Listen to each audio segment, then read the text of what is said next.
Today, we are going to talk about, do Reiki practitioners have mental health issues and or are egotistical? Derived from this comment here. Thank you for sending that in, by the way. You are going to want to stay until the very end of this video to squeeze out every last bit of juice of this topic.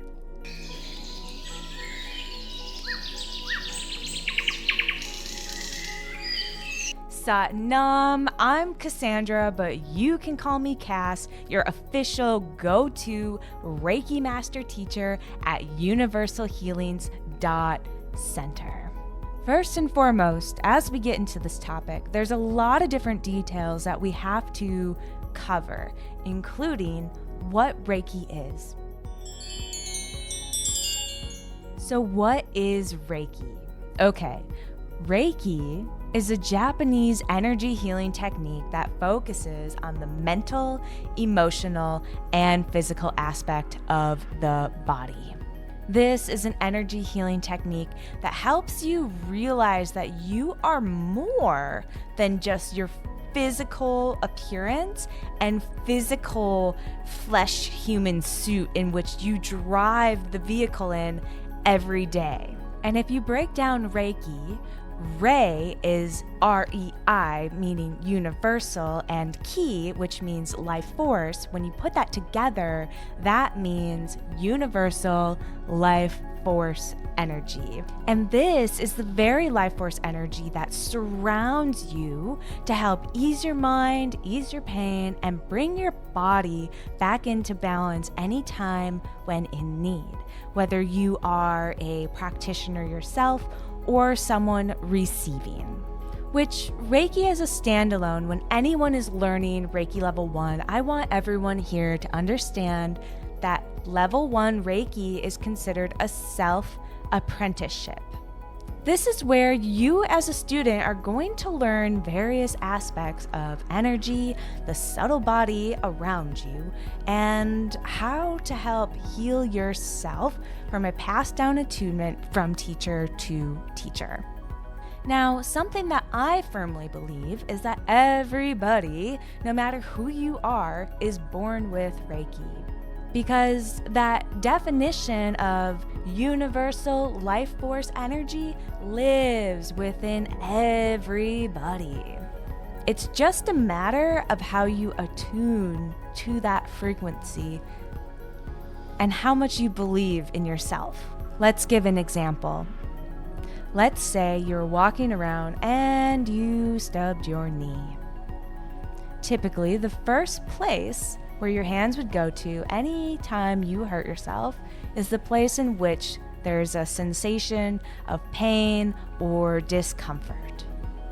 Now, when you place your hands there, that can be an indication that you are giving yourself, on some level, universal life force energy to make it feel better. Let's take another scenario. If you have kiddos or little ones, or if you've ever seen this happen, when a child is in pain because they have fallen down and scraped some part of their body. Now, typically when this happens, that means the parent is going to attend to the child and see how to make it better. Often this is with parents holding the location of which it hurts, or maybe even the child holding that space in which there's discomfort. Sometimes parents even add a kiss in there, and all of a sudden the whole world is better. Universal life force energy in action. A natural gift in which we are all born with. Okay, let's go back to understanding Reiki level 1. Something that's really important to understand when anyone is going through Reiki level 1 is that they are going through various aspects of learning who they are and what their emotions feel like, and learning various ways in which they can use Reiki to help heal themselves on any level of anything that they're going through mentally, emotionally, or physically. And it is this process that helps any students out there become more emotionally intelligent. Plus, this is where Reiki practitioners get to learn about the 5 Reiki principles. These 5 Reiki principles are: just for today, I will not be angry. I will not worry. I will be grateful. I do my work honestly. I will be kind to every living thing. And these are the 5 principles that make up Reiki as the foundation that any practitioner out there should be following. Reiki level 2. When practitioners are at a level 2, this is when they can start working on a professional manner, and it can become very exciting because this is when you have the choice of how many people you want to work with, or if you want to work with animals, you want to continue, of course, working with yourself, all meanwhile using sacred Japanese symbols that are passed down from teacher to teacher to help infuse and make more powerful with an ancient connection that can and may be the bridge to whatever they are healing or someone else is healing. Meanwhile, as they are being attuned from their Reiki master teacher, they are also taking in any lineage, downloaded information that may be passed down, so they may be discovering different gifts that they have as well. Reiki level 3. When practitioners become a Reiki master level 3, this is where it gets a little interesting, because this is where practitioners and individuals get to express their ego versus self. It can be an extreme, life-changing moment along their journey. And throughout this journey, after their attunement, it may take a year or longer to clear through all the ego versus self stuff that has been coming up since the other attunements. After or during that process, they have the option to choose working on people, animals, continuing to share their gifts, or just keeping it for themselves as they're going through whatever phase in their life. Reiki level 4. When students become a Reiki master teacher, and some say level 3, and some say level 4, some say level 3A and 3B, whatever term you want to use, the principle of what I'm going to speak about is the same. This is where somebody as an individual is ready to teach and empower others with the magic of Reiki.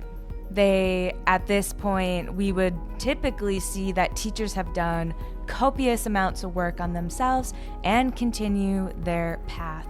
Now, that's the hope here, the work on themselves part. Because if there's people out there who are just doing it to do it because it's a fad, it's what their friends wanted to do, or just put it on their resume, that's not really following the principles of doing your work honestly. There's a different memoir attached that may be invisible to the eye. There is literally an art to removing yourself from an expected outcome. And this is something that practitioners need to learn, or even just humans need to learn for anyone practicing Reiki or any other type of energy work out there. Whether you're working on a spouse, a family member, a loved one, a friend, a client, it doesn't matter, because the journey itself can be extremely difficult. But it comes back to the basics of the self-apprenticeship of Reiki, knowing how to heal yourself and removing your ego and letting go of any expectations. Okay, my TED Talk is over about Reiki history. Let's go back to this comment here. Have you ever felt like this person here, where you have interacted with holistic practitioners or people really heavy into holistic health or energy work or Reiki in this particular instance, psst, you're not alone. So let's talk about some scenarios here, and just please note that I could go over many different ones, but I'm just going to stick to these main basic things to help bring perspective and have a starting place. Of course, you can always comment more information down, and I am happy to respond and to see what you think also. Scenario 1. Someone is just starting to learn Reiki and or just starting their business. Sometimes when people say Reiki, if they're not equipped to what that is, they may just think it's a gardening tool.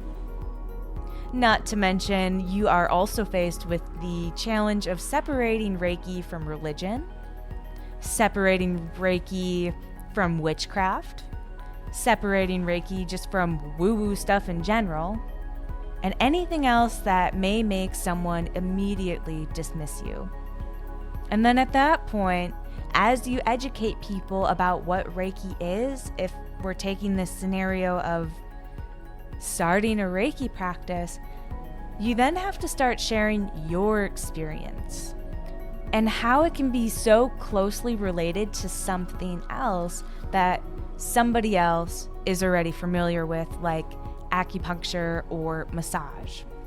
Then, as you are legitimizing everything, you need to not only discuss your personal experience with Reiki and how it helped heal you, and maybe where you worked out of, scenario 2.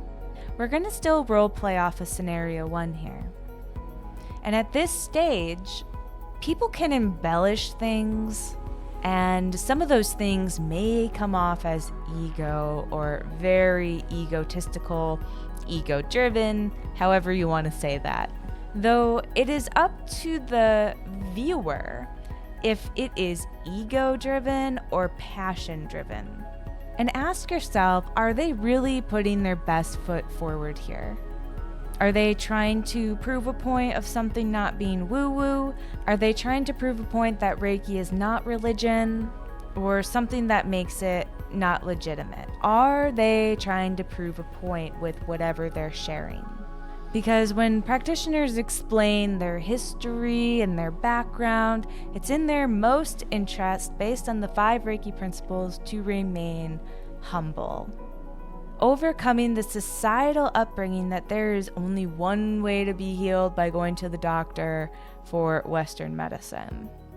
Because Eastern medicine has been around for thousands of years, which has developed into preventative care and made the legitimacy of holistic health practices. And when you're first exploring communities of holistic health in the Reiki practitioner field, it may come across as egotistical, depending on where you are. Now let's dive into another scenario here. This is going to get fun.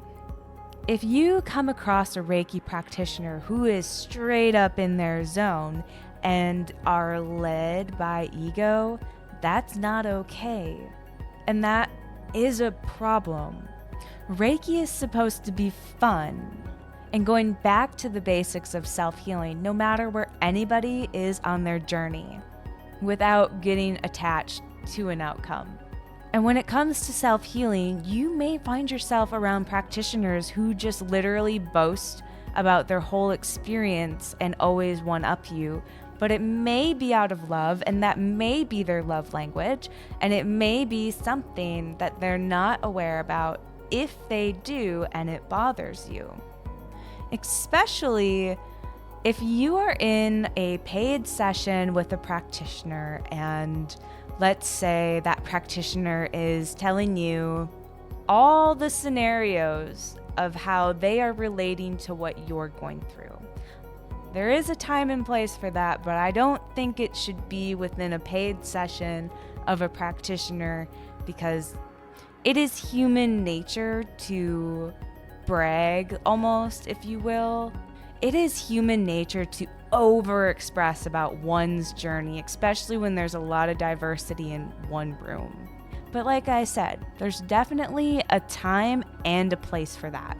So at this point, you really have to ask yourself, do these Reiki practitioners actually have ego driving them? Or are they relating to normal, everyday people that appears they're expressing themselves through ego? Or are they just straight up leading with their heart? Sometimes the answer may be hard to tell. And sometimes practitioners say way too much personal information. It just really depends on your style and preference of who you want to go see for your healing. And just like this person said in the comment, it's absolutely true. Many modalities out there that may be considered mainstream fringe, not just Reiki, like astrology, human design, orthobionomy, witchcraft, shamanism, soul speaking, light language, yoga, acupressure, plant medicine practitioners, you name it. There's a whole list. May come across egotistical or have mental health issues, because Reiki is not a one and done deal. There are many containers out there. And when I say containers, you can think of these as other modalities. And you get to choose what your lens looks like, your story. Because you are the main character on this stage that you walk. Because the point being here is, if you have a cabinet of empty containers and they're all disarrayed, and you pull them all out onto the floor and you start to match your tops with your bottoms, now you have the option to choose which source of protein is going to fill you up the most, and which other containers will be supplements that assist you. And generally speaking, in a healthy diet, you must have various sources of fruits, fibers, sweets, carbs, etc. And sometimes those things you try, you don't like. So you don't have to fill your container with it the next day and go ahead and do something different. You smell what I'm stepping in? If you found this information helpful, be sure to love tap that subscribe button and flick that little chime to receive Reiki goodness each time we upload a video.